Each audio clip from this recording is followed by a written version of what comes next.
अपने शहर की खो चुकी यूजिन ब्रोकेड की फ्लोइंग लाइट तकनीक को फिर से जिंदा करने के लिए मैंने अपना पुश्तैनी घर बेच दिया और एक मॉडर्न वर्कशॉप बनवाई। गांव की बची हुई आखिरी कुछ महिला कारीगरों के पास गया। मैंने उनसे कहा, आप लोग रिटायरमेंट छोड़कर वापस आ जाइए। मैं हर महीने 20,000 युआन सैलरी दूंगा और नए लोगों को यह कला सिखाइए। लेकिन बदले में मुझे क्या मिला? रात भर बंद करके रखा गया और मेरे मुंह पर उंगली दिखाकर बेइज्जती की गई। तुम एक यूजिन शर्ट 20,000 युआन में बेचते हो और हमें सिर्फ 20,000 युआन महीने दोगे? क्या हम तुम्हें भिखारी लगते हैं? आज अगर सैलरी बढ़ाकर 60,000 युआन नहीं की तो इस घर से तुम्हें धागे का एक टुकड़ा भी नहीं मिलेगा। हाँ, अरे काफी समझदार हो गए हो। पहले इस महीने के 60,000 युआन निकालो, फिर बात करेंगे। शेन यान ने ठंडी नजर से सबको देखा। शाओ झो, बैकअप प्लान एक्टिवेट करो।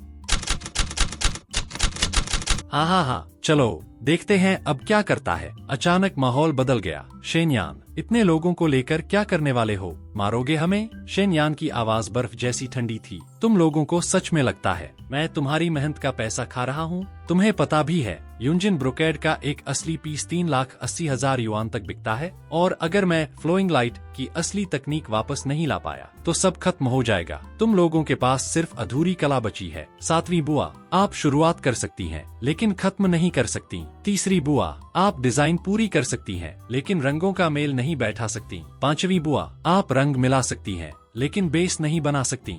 तुम सबके पास सिर्फ एक एक टुकड़ा है। अगर मैं इन्हें जोड़कर दोबारा तैयार न करूं, तो तुम्हारी सारी कला मिलकर भी एक पूरा ड्रैगन रोप तक नहीं बना सकती। पूरा असली रिकॉर्ड 20-30 साल पहले उस उथल पुथल में जलकर खत्म हो गया था। अब हर इंसान के पास सिर्फ वही हिस्सा बचा है जो उसे याद है। और सबसे बड़ी बात, ये कला पिछले 30 सालों से खो चुकी है। तुम लोग आखिरी पीढ़ी हो जिसने इस पूरी बुनाई तकनीक को अपनी आंखों से देखा था। लेकिन तुम सबकी औसत उम्र 63 साल है। 5 साल बाद शायद तुम करघा भी न चला पाओ। कुछ देर के लिए पूरा कमरा खामोश हो गया, लेकिन अगले ही पल घबराने की क्या बात है? अगर शेन यान इसे वापस ला सकता है तो हम भी कर सकते हैं। अगर उसने खुद अपनी जड़ें काट दी तो एक दिन घुटनों पर चलकर हमारे पास वापस आएगा। तब 60,000 नहीं, सीधे 6 लाख मांगेंगे, समझे? हाँ, जब तक हमारी पकड़ है उसे झुकना ही पड़ेगा। लेकिन उन्हें क्या पता था, शेन यान ने पहले ही अगली चाल चल दी थी। मिस्टर शेन, मशीनें पूरी तरह तैयार हैं। अच्छा, काम शुरू करो।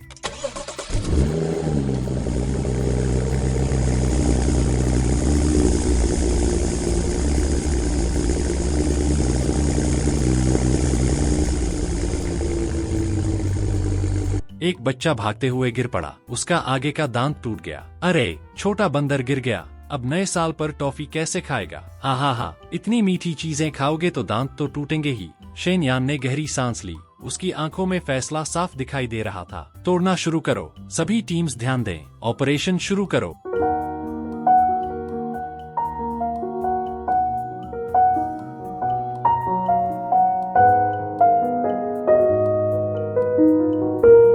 उसने फोन उठाया। हेलो प्रिंसिपल झांग, मैं शेन यान बोल रहा हूँ।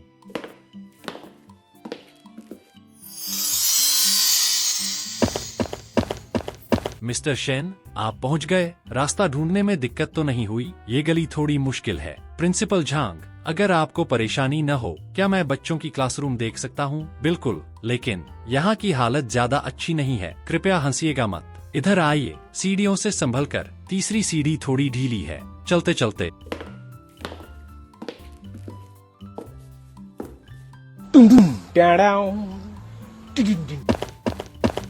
प्रिंसिपल झांग धीरे से बोले, मिस्टर शेन, यहाँ के ज्यादातर बच्चे गरीब परिवारों से आते हैं क्योंकि वे सुन नहीं सकते, बोल नहीं सकते, इसलिए किस्मत उन्हें शुरुआत से ही जिंदगी की दौड़ के किनारे धकेल देती है। उनका भविष्य एक पतली दरार जितना छोटा रह जाता है। उनके पास चुनने के लिए बहुत कम रास्ते बचते हैं। वेलफेयर फैक्ट्री में मोती पिरोना, पैकेजिंग बॉक्स मोड़ना या फिर घर जाकर सरकारी मदद के भरोसे जिंदगी बिताना। पिछले साल एक लड़का था, बहुत टैलेंटेड। उसने प्रांतीय दिव्यांग प्रतियोगिता में गोल्ड मेडल जीता था। आज भी उसकी वाटर कलर पेंटिंग मेरे ऑफिस की दीवार पर टंगी है।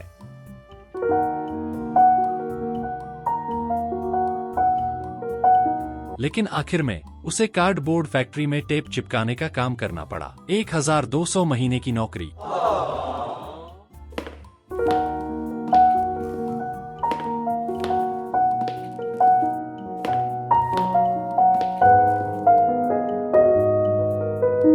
वो कॉरिडोर में आती कदमों की आवाज नहीं सुन सकता। बाहर क्या हो रहा है उसे पता नहीं चलता। दुनिया का सारा शोर उसकी दुनिया तक पहुंच ही नहीं पाता। शेन यान चुप खड़ा रहा। फिर उसकी आंखों में एक चमक उभरी, क्योंकि उसी पल उसे जवाब मिल चुका था। युनजिन की खोई हुई चमक वापस लाने के लिए सबसे जरूरी चीज क्या थी? पूर्ण शांति। प्रिंसिपल झांग, आंटी ची और बाकी लोगों को ये अनमोल मौका नहीं चाहिए, लेकिन क्या आपका मुकबधिर स्कूल इसे अपनाने की हिम्मत रखता है? प्रिंसिपल झांग कुछ पल चुप रहे, फिर उन्होंने धीरे से एक फाइल शेन यान की तरफ बढ़ा दी। ये स्कूल के सभी 63 बच्चों की फैमिली जानकारी है। माता पिता का काम, घर की सालाना आमदनी, अपना घर है या नहीं। सामान्य फॉर्म में ये सब भरा होता है, लेकिन यहाँ देखिए, कई पन्नों में बड़े बड़े हिस्से खाली पड़े थे। खाली जगह जैसे उन बच्चों का भविष्य। प्रिंसिपल झांग ने धीमी आवाज में कहा, मिस्टर शेन, मैं आपसे ये नहीं कह रहा कि आप सबको अपने साथ ले जाइए। अगर सिर्फ एक बच्चा भी आपसे कोई हुनर सीख जाए, अगर उसकी जिंदगी का रास्ता बदल जाए, तो मेरे लिए वही काफी होगा।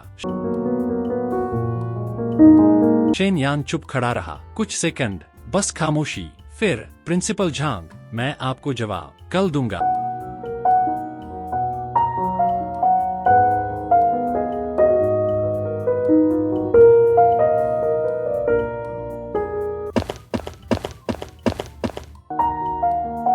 अगली सुबह प्रिंसिपल झांग अभी स्कूल पहुंचे ही थे कि अचानक शेन यान सामने खड़ा था। Mister Shane. शेन यान ने सीधा जवाब दिया, आज से पूरा स्कूल, सभी 63 बच्चे, मैं सबको स्वीकार करता हूँ। प्रिंसिपल झांग की आंखें फैल गईं, लेकिन शेन यान की बात अभी खत्म नहीं हुई थी। लेकिन एक शर्त है, सारा ट्रेनिंग कंटेंट, पूरा कोर्स डिजाइन और हर असेसमेंट स्टैंडर्ड सब मैं तय करूंगा। कुछ देर बाद स्कूल के सारे बच्चे एक जगह इकट्ठा थे। प्रिंसिपल झांग की आंखें हल्की सी नम थीं। बच्चों, मिस्टर शेन तुम सबको अपना स्टूडेंट बनाना चाहते हैं। कुछ सेकंड की खामोशी, फिर पूरा हॉल हाथों की तालियों से भर गया। धन्यवाद, धन्यवाद, थैंक यू टीचर शेन। एक छोटी लड़की ने हिचकते हुए हाथ उठाया। लेकिन क्या हम सच में इतनी मुश्किल चीज सीख सकते हैं? हम तो सुन भी नहीं सकते। पूरा कमरा शांत हो गया। शेन यान धीरे धीरे उसके सामने आकर रुका, फिर बोला, इस दुनिया का शोर सुनाई न देना, यही तुम्हारा सबसे बड़ा टैलेंट है। प्रिंसिपल झांग वहीं खड़े रह गए। एक शब्द जो उन्होंने 10 साल से ज्यादा पढ़ाया था,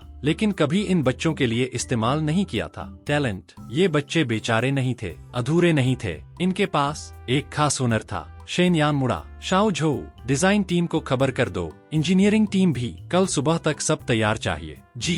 प्रिंसिपल झांग दूर से शेन यान को देख रहे थे। उस जवान आदमी की आंखों में कोई बनावटी गर्मजोशी नहीं थी, सिर्फ ठंडी, अटल, यकीन से भरी दृढ़ता। ये दया नहीं थी, ये फैसला था। ये चैरिटी नहीं थी, ये निवेश था। ये मैं तुम्हारी मदद करने आया हूँ वाला रिश्ता नहीं था, बल्कि तुम मेरे साथ जीतने आए हो वाला रिश्ता था। हम साथ जीतेंगे। अगले दिन शेन यान पूरी टीम के साथ स्कूल पहुंच गया। उसकी आवाज साफ, ठंडी और बिना किसी हिचकिचाहट के गूंजी। आज से मेरी टीम इसी स्कूल में काम करेगी और सिर्फ एक नियम है, मेरे नियम, मेरे स्टैंडर्ड, बिना किसी समझौते के। प्रिंसिपल झांग ने बताया है, तुम लोग किसी भी इंसान से ज्यादा मुश्किलें सह सकते हो। अब मुझे ये साबित करके दिखाओ। उसने सबकी तरफ देखा, फिर एक एक शब्द बोलना शुरू किया। पहला नियम, सभी ट्रेनियों को 3 साल की बंद ट्रेनिंग से गुजरना होगा। शुरुआत सबसे बेसिक पीसी डाइंग से होगी, कोई स्टेप छोड़ा नहीं जाएगा। अगर पीसी डाइंग परफेक्ट नहीं हुई तो दोबारा करो, फिर करो, जब तक सही न हो जाए। अगर रंग में एक शेड का भी फर्क आया, फिर से शुरू,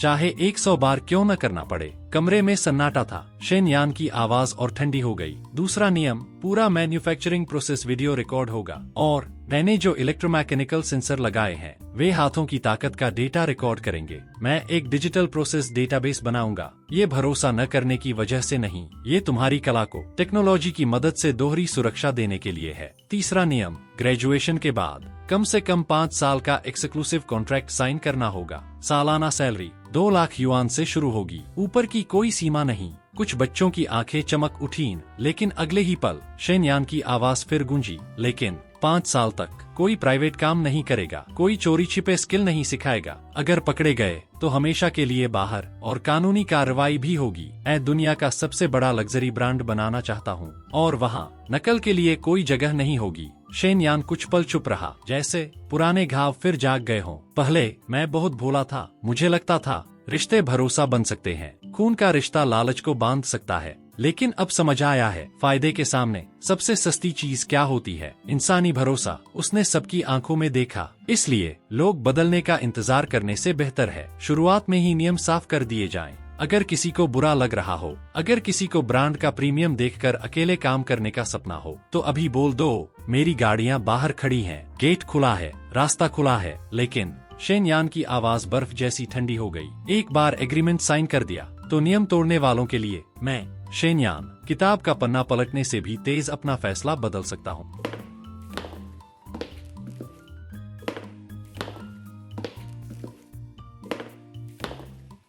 देख रहे हो इसे? ये रास्ता मिस्टर शेन ने तुम्हारे लिए बनाया है। एक ऐसा रास्ता जिस पर चलकर तुम इस स्कूल से सिर ऊंचा करके बाहर निकलोगे और अपनी मेहनत, अपने हुनर और अपनी काबिलियत से जिंदगी कमाओगे। 3 साल की कठिन ट्रेनिंग, डर लग रहा है? साल की पक्की 2 लाख युआन सैलरी, और उसके बाद कभी किसी के सहारे जीने की जरूरत नहीं पड़ेगी। चाहिए ये सब? चाहिए। पूरा हॉल खामोश था, लेकिन हर आंख में एक जवाब था। प्रिंसिपल झांग मिन ने गहरी सांस ली, फिर पूरे हॉल में उनकी आवाज गूंज उठी। ठीक है, तो मैं झांग मिन आज मिस्टर शेन की तरफ से एक बात साफ कर देता हूँ। अगर कोई अपनी सफलता की जड़ भूल गया, अगर किसी ने मिस्टर शेन के नियम तोड़े, तो मिस्टर शेन कुछ करें या न करें, सबसे पहले मैं उसके खिलाफ खड़ा होऊंगा। उनकी आंखें हल्की लाल हो गईं। तुम्हारे सामने जो इंसान खड़ा है वो यहाँ तक पहुँचा है अपनों के धोखे खाकर। हम उसे दूसरी बार टूटने नहीं देंगे। कॉन्ट्रैक्ट साइन करो। ये दान नहीं है, ये वही टीम है जो मैं चाहता हूँ। साफ लोग साफ कपड़ा बुनते हैं।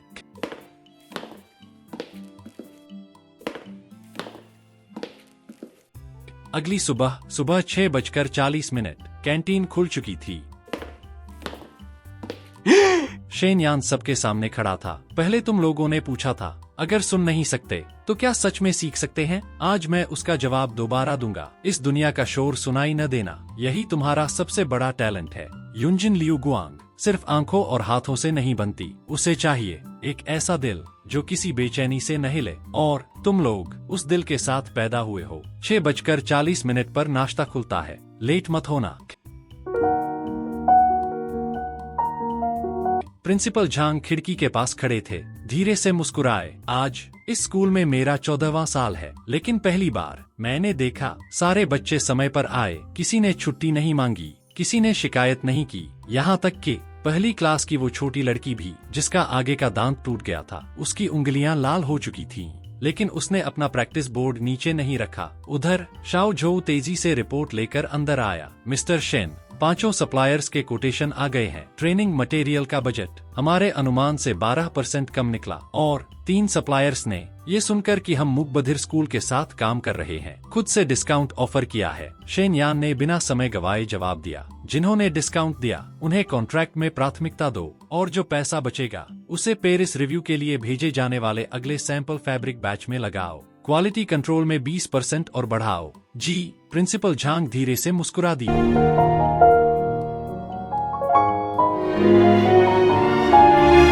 यंग मैन, अब ये जगह इस शहर की सबसे शांत और सबसे गर्म जगह बन चुकी है। उधर गांव में 7वीं बुआ आसमान की तरफ देखकर हंसी। मैं बता रही हूँ, वो शेनयान 3 महीने के अंदर रोता हुआ हमारे पास वापस आएगा। सही कहा। गांव के बाहर जो करोड़ों की वर्कशॉप बनाई है वो अभी भी वहीं खड़ी है। मशीनें हटा ली होंगी, लेकिन बिल्डिंग तो उठाकर नहीं ले जा सकता। सिर्फ ब्याज ही उसे खत्म कर देगा। हमारा यून ब्रोकेड बुनना 300 साल पुरानी कला है, पीढ़ियों से चली आ रही विरासत। उसे लगता है कुछ मुकबधिर बच्चों को लेकर ये सीख लेगा। मजाक है क्या? एक और औरत बोली। लेकिन मैंने सुना है उसने शहर के मुकबधिर स्कूल की पूरी बिल्डिंग किराए पर ले ली। बहुत सारी नई मशीनें भी मंगाई हैं।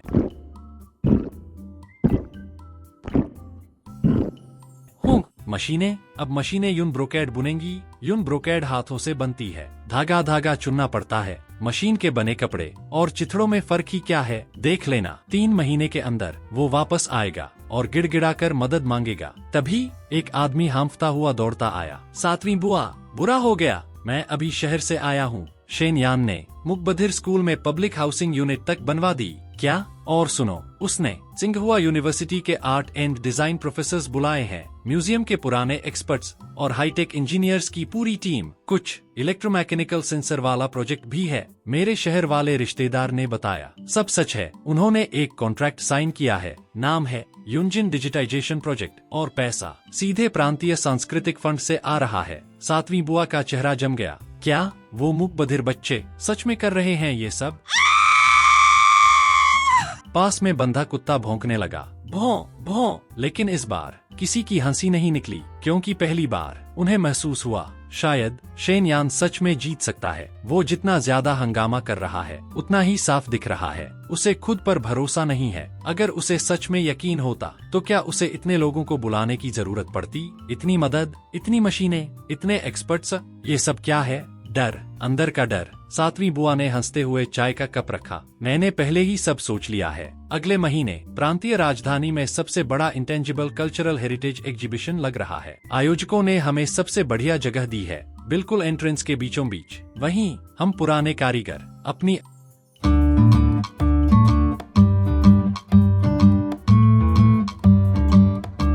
असली कला दिखाएंगे। सबके सामने लाइव युनजिन बुनेंगे और शेनयान को दिखा देंगे असली वारिस कौन है। प्रांतीय अधिकारी भी देखेंगे, शहर के एक्सपर्ट्स भी देखेंगे असली युनजिन विरासत किसके हाथ में है। उसे लगता है सिर्फ वही पेरिस जा सकता है।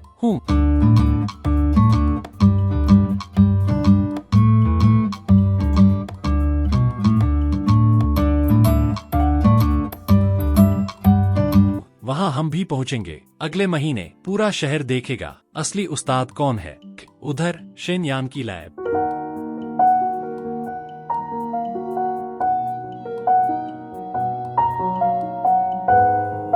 8वां चैनल कैलिब्रेशन पूरा। सिग्नल टू नॉइज रेशियो पिछली बार से और बेहतर है। सिस्टम अब काफी ज्यादा स्टेबल है। एक इंजीनियर स्क्रीन देखकर रुक गया, फिर धीरे से बोला, ये बच्चे, इनके हाथ कमाल के स्थिर हैं। हमारे एडल्ट टेस्टर्स को ये नॉइज रेशियो पाने में 3 महीने लगे थे और इन बच्चों ने सिर्फ 3 दिन। कुछ पल खामोशी। ये टैलेंट है या इनके पास कोई डिस्ट्रैक्शन ही नहीं है? तभी एक और रिपोर्ट सामने आई। मिस्टर शेन, ये आज दोपहर शाओमो के स्टैंडर्ड एम्ब्रॉयडरी मूवमेंट का डेटा है। फोर्स 1.2, एंगल पॉजिटिव और नेगेटिव 35 डिग्री। एक बार फोर्स लगाने का समय 0.6 सेकंड और लगातार 50 बार। एज डेविएशन 0.05 से भी कम। इंजीनियर ने स्क्रीन की तरफ देखते हुए कहा, 5 साल काम कर चुका अनुभवी कारीगर भी हर बार इतना सटीक नहीं कर पाता। 4 मुख्य एम्ब्रॉयडरी टाइंग मेथड का शुरुआती डेटा भी तैयार है। शेनयान ने पूछा, आज क्या पूरा हुआ? लॉक एंड, कलर मैचिंग और बेस। अगर यही स्पीड रही तो पूरा सिस्टम तैयार होने में कितना वक्त लगेगा? अगर बाकी स्टूडेंट्स भी शाओमो के लेवल तक पहुंच गए तो चारों कोर टाइंग मेथड्स का पूरा डेटा 8 से 10 महीने में तैयार हो जाएगा। उसके बाद हम सैंपलिंग स्टेज में चले जाएंगे। कुछ सेकंड खामोशी, फिर शेनयान हल्का सा मुस्कुराया। अच्छा काम, और मेहनत करो। उसने खिड़की के बाहर देखा, धीरे से बोला, 8 महीने पेरिस जाने के लिए इतना काफी है।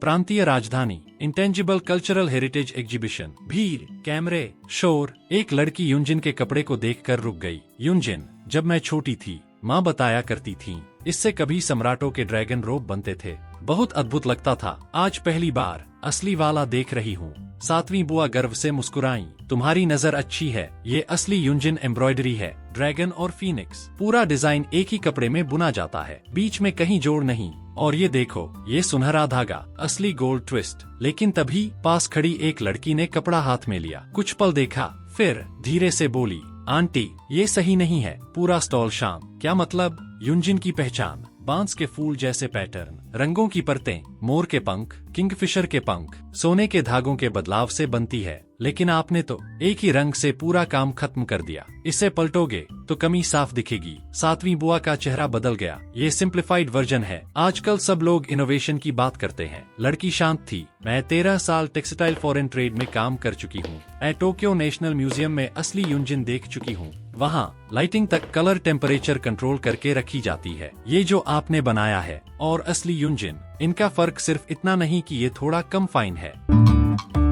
फिर उसने एक रुमाल उठाया। आंटी, इस रुमाल की सिलाई इतनी मोटी क्यों है और इसकी एज मशीन से लॉक की गई है? 800 युआन। बगल में सुजो एम्ब्रॉयडरी वाला डबल साइडेड थ्रीविंग रुमाल 300 युआन में बेच रहा है। सातवीं बुआ गुस्से से भर गईं। तुम जानती भी हो क्या, ये युनजिन है, नेशनल इंटेंजिबल कल्चरल हेरिटेज, समझी? लेकिन लड़की पीछे नहीं हटी। उसकी आवाज शांत थी, लेकिन शब्द सीधे दिल में लग रहे थे। इंटेंजिबल कल्चरल हेरिटेज, घटिया काम छुपाने का बहाना नहीं हो सकता। ये सम्मान है, ढाल नहीं। पूरा स्टॉल चुप। सातवीं बुआ पहली बार कुछ बोल नहीं पाई। तभी पीछे से आवाज आई, मैंने पहले ही कहा था, शेन यान से ठीक से बात कर लो। 20,000 युआन कम नहीं होते, ले लेते तो आज ये दिन नहीं देखना पड़ता।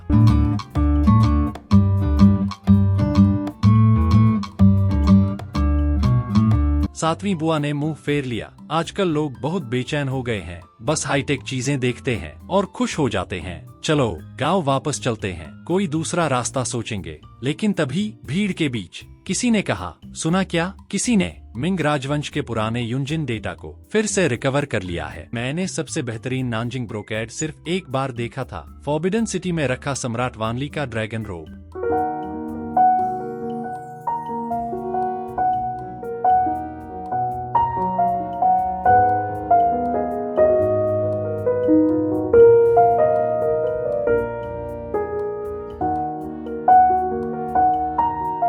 लेकिन ये ब्रोकेड, इसका रंगों का मेल, इसकी बनावट, इसकी बुनाई की घनत्व, यहाँ तक कि इसकी चमक का बहाव भी असल शाही पोशाक से भी ज्यादा जीवंत है।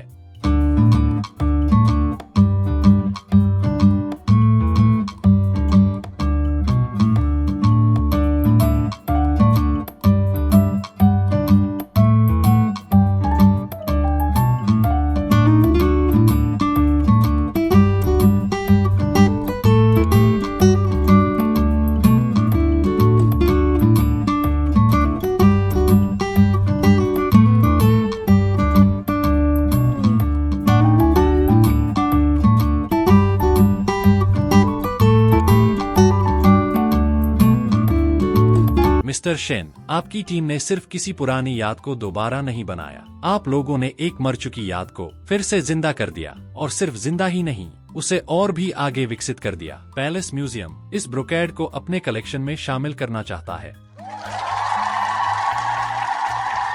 मिस्टर झेंग, अभी आपने कहा था कि आपकी जिंदगी का सबसे बड़ा अफसोस आपका कोई उत्तराधिकारी न होना है। पैलेस म्यूजियम का एग्जीबिशन हॉल बहुत बड़ा है, बच्चों के लिए भी वहाँ एक जगह छोड़ दीजिए।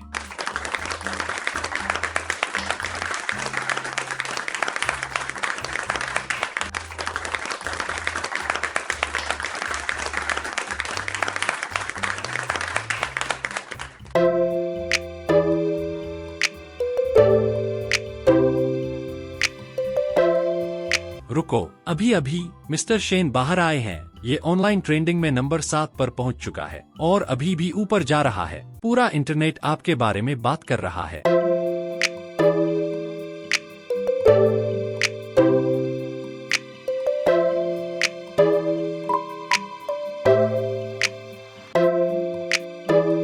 मिस्टर शेन, आपके कारीगर असली कलाकार हैं। पेरिस इस दिन का बहुत लंबे समय से इंतजार कर रहा था। अगले साल की पूरी हॉट कुट्योर प्रोडक्शन, मैं सब कुछ प्रीडर कर रहा हूँ, सिर्फ थोड़ा हिस्सा नहीं, सिर्फ प्रायोरिटी खरीदने का अधिकार नहीं, पूरा का पूरा। मिस्टर पियरे, आपके भरोसे के लिए धन्यवाद। शियाओ झो, डिजाइन टीम को तुरंत खबर दो, अगले साल पेरिस कलेक्शन के लिए तैयार किए गए सारे रेडी टू वियर पैटर्न सबके सब फिर से बनेंगे, शियाओ मो के तरीकों और डेटा के हिसाब से। एक भी टांका इधर उधर नहीं होना चाहिए, समझे? क्या अब समझ आया मैं इतना तेजी से क्यों आगे बढ़ रहा हूँ? क्या मैं और भी आगे विकसित होऊंगा? मैं भी आजादी में यकीन रखता हूँ, मुझे ये पसंद है।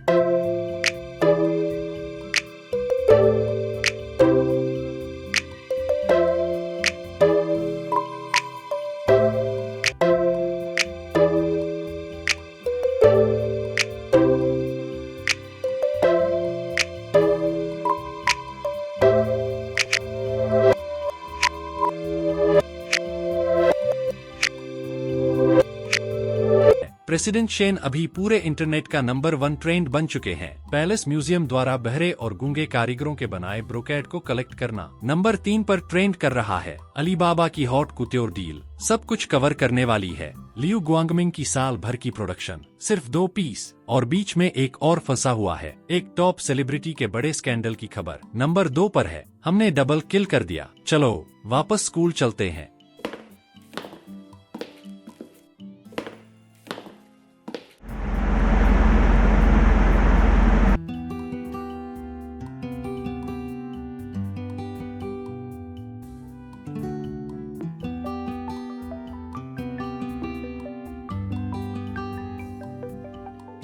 सब इसलिए हो रहा है क्योंकि आजकल के लोग बहुत अधीर हो गए हैं। बस चमकदार हाईटेक चीजें देख लेते हैं और पागल हो जाते हैं। वो बड़ी स्क्रीन आंखें खराब कर देती है। अब कौन हमारी पुरानी कारीगरी की परवाह करता है? प्रांतीय शहरों के लोग भला क्या समझेंगे? हमारे कपड़े असली सोने के धागों से बनते हैं, असली रेशम से, उन मशीनों से बने कपड़ों जैसे नहीं जो दिखने में अच्छे लगते हैं लेकिन एक बार धोते ही उनका रंग उतर जाता है। वो पुराना एक्सपर्ट पक्का शेन यान ने पैसे देकर बुलाया होगा। पैलेस म्यूजियम, मुझे तो लगता है उसने पूरा ब्रांड ही खरीद लिया होगा। आजकल पैसे से क्या नहीं खरीदा जा सकता। हाँ, पक्का सब नकली है। वो बहरे और गूंगे लोग जिन्होंने सिर्फ 1 साल प्रैक्टिस की, वो मिंग राजवंश के शाही बुनकरों के स्तर की कला बना सकते हैं। मजाक कर रहे हैं क्या? मैंने 40 साल बुनाई के कमरे में काम किया है और तब जाकर सिर्फ शुरुआत करना सीखा, तो वो लोग सिर्फ 40 दिन में सीख गए। मुझे मत कहना ये पूरा का पूरा एक जाल था। शेन यान हमारी पूरी जिंदगी की मेहनत, हमारी पुश्तैनी कला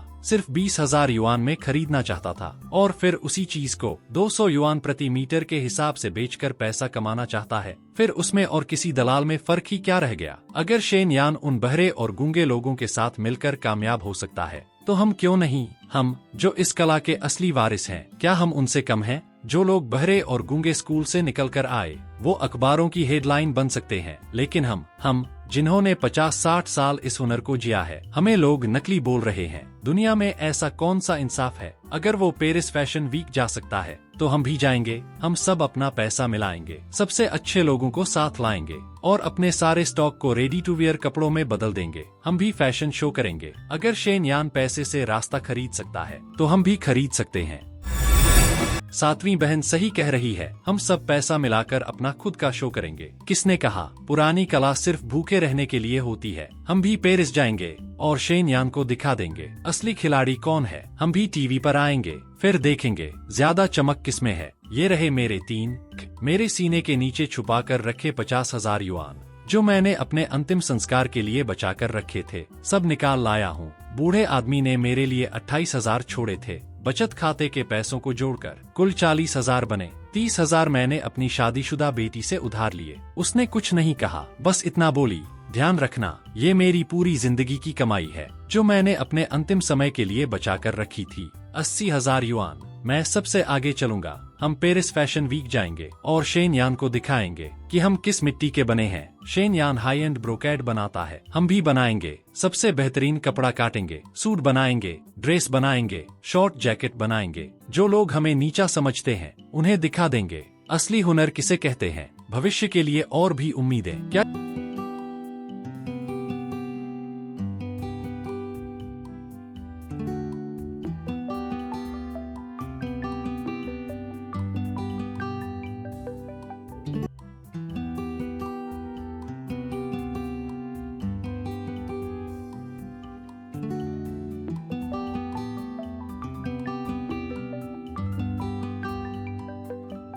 थोड़ा बाईं तरफ ऊपर करो। हाँ, थोड़ा और ऊपर, बिल्कुल पेरिस फैशन वीक के रनवे जैसा। मैंने आहुई से ऑनलाइन पेरिस फैशन वीक के वीडियो ढूंढने को कहा था। देखा तुमने? उनका बैकग्राउंड कितना साफ, कितना शानदार होता है। समझे, हम शेन यान से कम नहीं हो सकते। मैंने पेरिस वाले वीडियो देखे हैं, उनकी लाइटिंग छत से नीचे चमकती है, पूरा सफेद। हमारी तिरपाल भी सफेद है। हे, लगभग वैसा ही लग रहा है।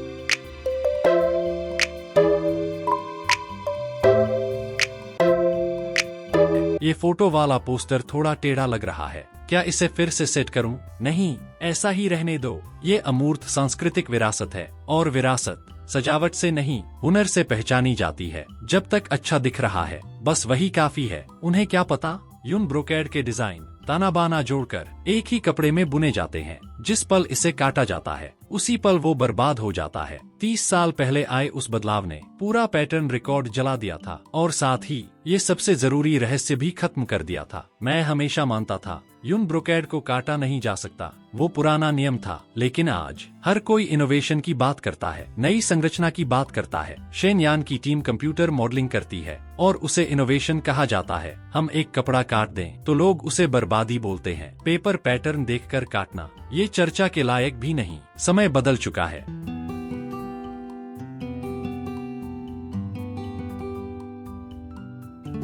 आज स्क्रीन पर अतीत देखने की फुर्सत किसे है और कौन उसे मेरे रास्ते में खड़ा होने से रोकेगा। आहुई, शो की शुरुआत तुम करोगी। म्यूजिक वही लगाना जो मैंने पेरिस फैशन वीक के वीडियो में ढूंढा था।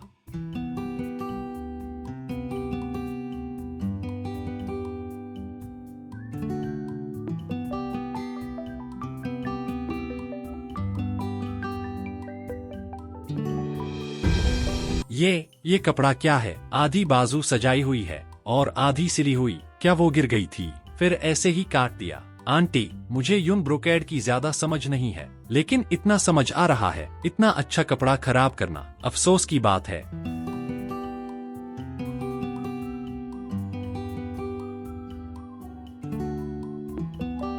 बाहर सड़कें भी कितनी शांत हैं। मैं इसे ऑनलाइन डाल देता हूँ, लोग खुद देख लेंगे।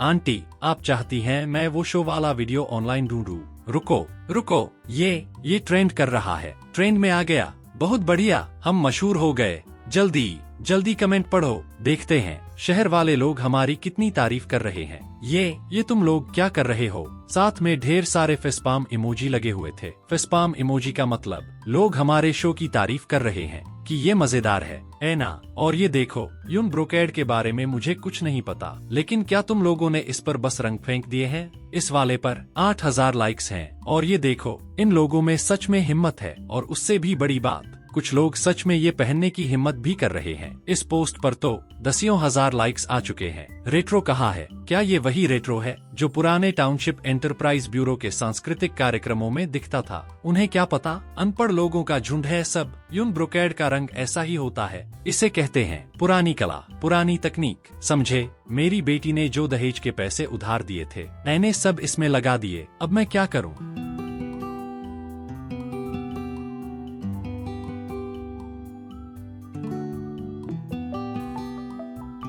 डिलीट कर दो आहुई, सब डिलीट कर दो, अभी के अभी डिलीट करो। मैं डिलीट नहीं कर पा रही, बहुत सारे अकाउंट इसे शेयर कर रहे हैं। मैं जितना डिलीट करती हूँ उतने ज्यादा कमेंट आने लगते हैं। रुको, एक और पोस्ट आ गई। प्लीज यून ब्रोकेड को अकेला छोड़ दो और हमारी आंखों को भी। सिर्फ 10 मिनट में 30,000 लाइक्स। ये सब शेन यान के खरीदे हुए लोग हैं। उसने पैसे देकर ट्रोल बुलाए हैं। उसकी पीआर कंपनी लगातार हमारे खिलाफ पोस्ट करवा रही है और ऑनलाइन खुद की तारीफ करवा रही है। ये लोग पैसे देकर हमें बदनाम कर रहे हैं। घबराओ मत, मेरे पास तरीका है।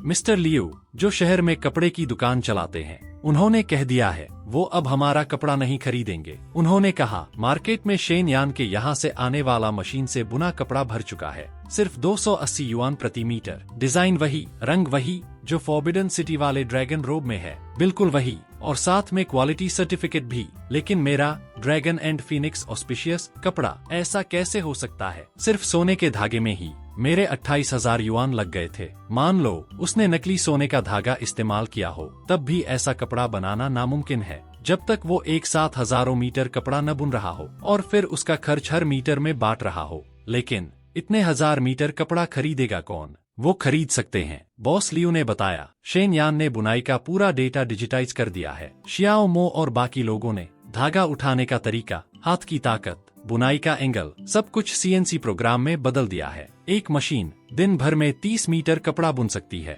और हमारी एक मशीन पूरे साल में 3 मीटर भी मुश्किल से बना पाती है। उनके पास स्टैंडर्डाइज्ड असेंबली लाइन है और हम आज भी धागा जोड़कर बनाते हैं। ये मुकाबला नहीं है, ये सीधी हार है। बहन वो अपना स्वास्तिक पैटर्न उनके वाले से मिलाकर देखो, 80 के दशक वाला डिजाइन बाईं तरफ मशीन से बना कपड़ा जो पांचवी आंटी वापस लाई थी। दाईं तरफ उसी डिजाइन का हाथ से बुना हुआ कपड़ा जो 31 साल पहले दादी चेन ने अपने हाथों से बनाया था। सातवीं आंटी ने धीरे से अपना दाहिना हाथ बढ़ाया, पहले मशीन वाले चिकने कपड़े को छुआ, फिर चुपचाप अपनी उंगली दाईं तरफ पड़े पुराने टुकड़े पर ले गईं। उन्होंने कुछ नहीं कहा। तीसरी आंटी ने मेज पर रखा वो कपड़े का टुकड़ा बहुत संभाल कर मोड़ा और अपने बगल में रखे पुराने लकड़ी के डिब्बे में रख दिया। दादी चेन भीड़ के बीच खड़ी थी, चुप, बिल्कुल चुप। उनकी नजर कोने में पड़े टूटे हुए ब्रोकेड के ढेर पर टिक गई थी, जैसे 30 साल का वक्त एक पल में लौट आया हो। पुराने कपड़े, रद्दी कपड़ा, कबाड़, लोहे वाले की आवाज मुख्य कमरे तक आ रही थी। उस सन्नाटे में वो आवाज और भी भारी लग रही थी, लेकिन कोई कुछ नहीं बोला। सब जानते थे पहले रद्दी कपड़ा खरीदने वाले लोग भी इन्हें मोटे कपड़े के दाम पर खरीद लिया करते थे, लेकिन अब तो कबाड़ी भी नखरे दिखाने लगा था। पड़ोस वाली दादी जब गईं, तो मशीन से बना वो कपड़ा भी अपने साथ ले गईं। पांचवी आंटी ने चुपचाप दरवाजा बंद कर दिया। कमरे में अब सिर्फ सातवीं आंटी अकेली रह गईं। उन्होंने कपड़ा उठाया, लंबे समय तक रोशनी के नीचे उसे देखती रहीं, फिर धीरे से उसे वापस रख दिया।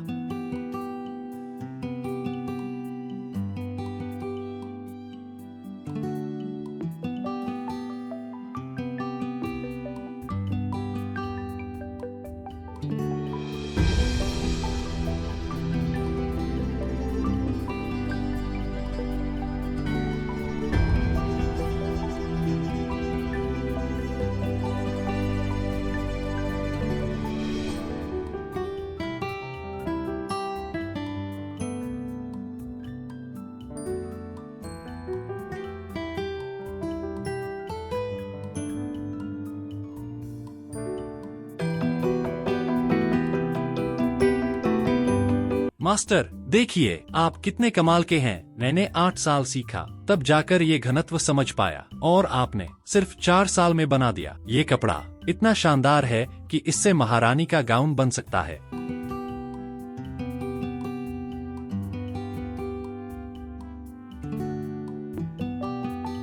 युनजिन, तुम भी बूढ़े हो रहे हो।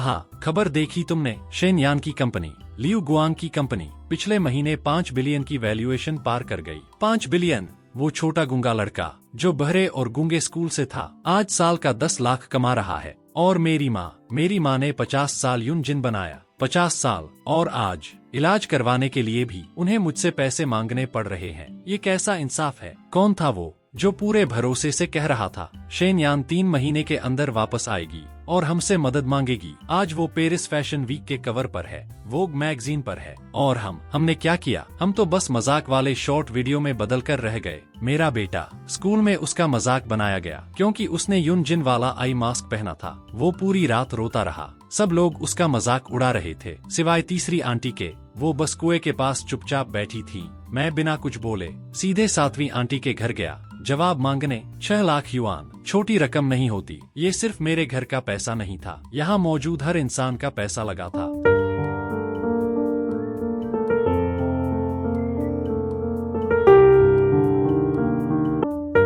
सातवीं आंटी का घर अंदर से बंद था, पर्दे पूरी तरह खींचे हुए थे। कल आना। सातवीं आंटी बिस्तर पर सिकुड़कर बैठी थी, डर से कांप रही थी। कमरे में कोई रोशनी नहीं थी, बस खिड़की पर चिपके पुराने अखबारों के छेदों से थोड़ी सी चांदनी अंदर आ रही थी।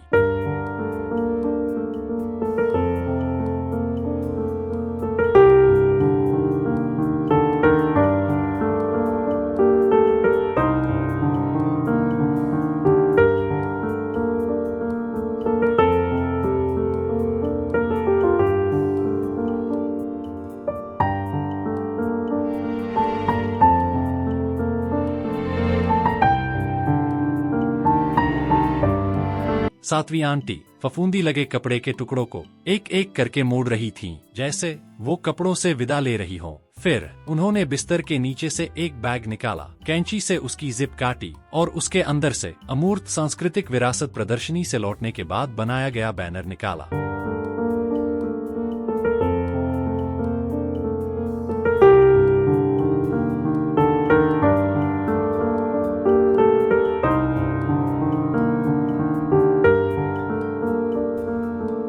मेरी बहन, अब जाने या न जाने से खोने के लिए बचा ही क्या है। चलें, मैं जाऊंगी।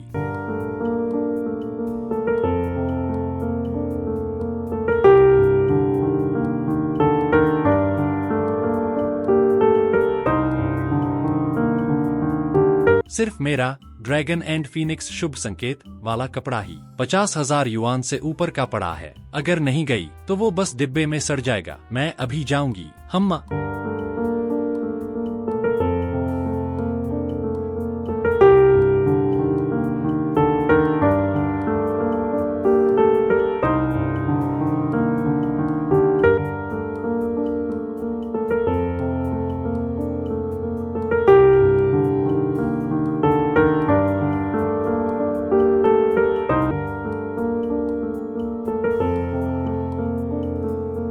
दादी बीमार हैं, उन्हें निमोनिया है, वो नहीं जा पाएंगी, कभी नहीं।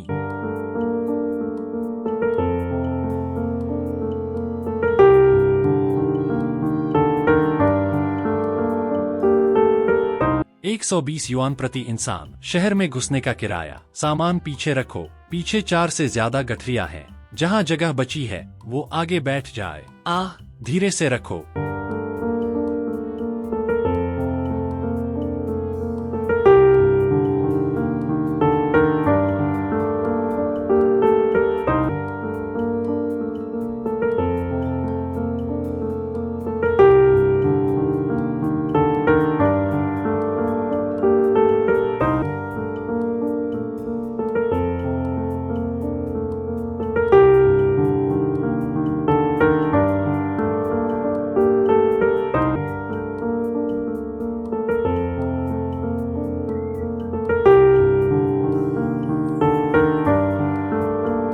आयान, अंकल शू, हमें पता है हमसे गलती हुई। हम लालच में अंधे हो गए थे। हमें माफ कर दो प्लीज। एक ही खानदान से होने की खातिर हमारी मदद कर दो। दादाजी और मैं उसके चचेरे भाई हैं। आजियान, ये कपड़े वापस ले लो। 10 युआन प्रति मीटर भी चलेगा। अगर और पड़े रहे तो सब सड़ जाएगा, कीड़े खा जाएंगे।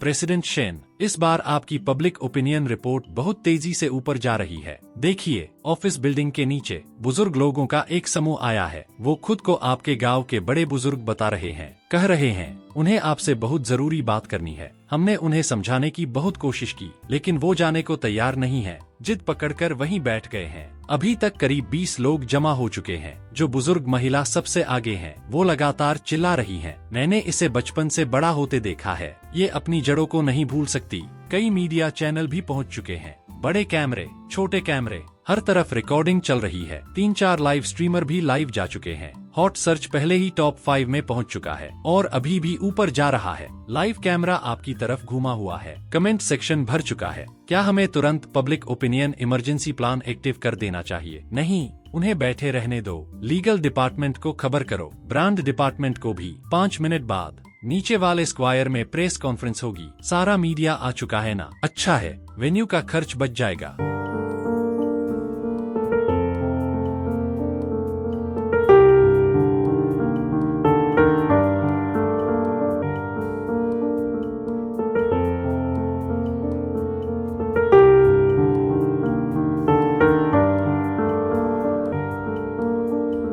मुझे लगता है ये मामला बहुत सीधा है। मेरा मेहनत का पैसा मुझे वापस दो।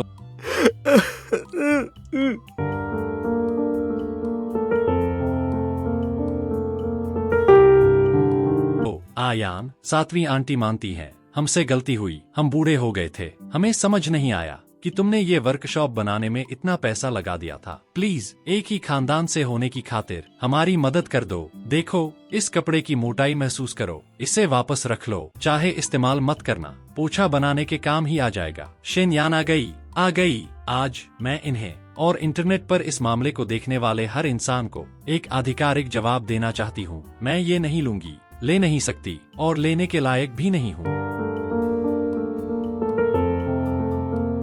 क्यों नहीं लोगी? आजियान, तुम्हारी कंपनी का नारा क्या नहीं था? अमूर्त सांस्कृतिक विरासत को बचाना होगा। हम ही तो वो विरासत हैं। मैंने बचपन से ये कला सीखी है, पूरी जिंदगी।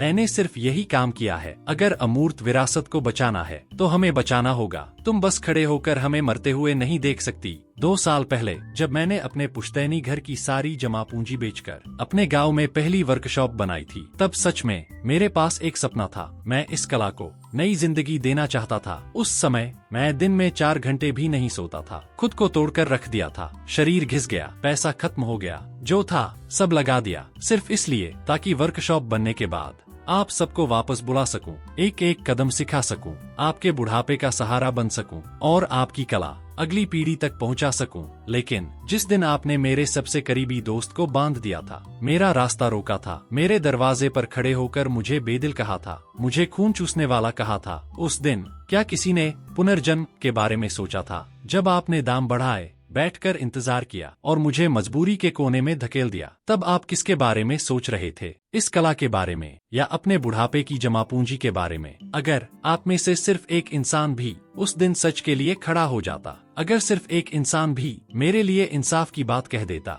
तो क्या आज आप यहाँ बैठे होते? लियू गुआंग जिस कच्चे रेशम का इस्तेमाल करता है वो सबसे ऊंची क्वालिटी का रेशम है। 66 प्रक्रियाओं से हाथों से तैयार किया जाता है और उसकी महीनता में पूरे महीने में सिर्फ 0.1 डेनियर का अंतर आता है। यही फर्क है जिद और विकास के बीच, अतीत को बचाने और उसे आगे बढ़ाने के बीच। इस समय पूरी दुनिया में सिर्फ 3 सिल्कवर्म बेस ऐसे हैं जो लगातार इस क्वालिटी का रेशम सप्लाई कर सकते हैं, और आप लोग चाहते हैं कि मैं ये फफूंदी लगा हुआ कपड़ा इस्तेमाल करूं। यहाँ बैक्टीरिया की मात्रा तय सीमा से बहुत ऊपर है, रेशम के टूटने की दर मानकों से बाहर है, हर तरफ कीड़ों के अंडे पड़े हैं, और आप चाहते हैं कि मैं ये सब लेकर पेरिस हॉट कुट्योर फेडरेशन की सख्त क्वालिटी इंस्पेक्शन से गुजरूं, वो भी उस संस्था की जो साल में 2 बार सबसे कठोर जांच करती है। क्या आप चाहते हैं कि मेरा 5 बिलियन युआन का ब्रांड हमेशा के लिए इंडस्ट्री की शर्म बन जाए आपके इन कपड़ों के ढेर के साथ? आज मैं यहाँ 2 बड़ी घोषणाएं करने आया हूँ। पहली बात, लियू गुआंग पैलेस म्यूजियम और त्सिंगहुआ यूनिवर्सिटी की academy of arts and design द्वारा मिलकर तैयार की गई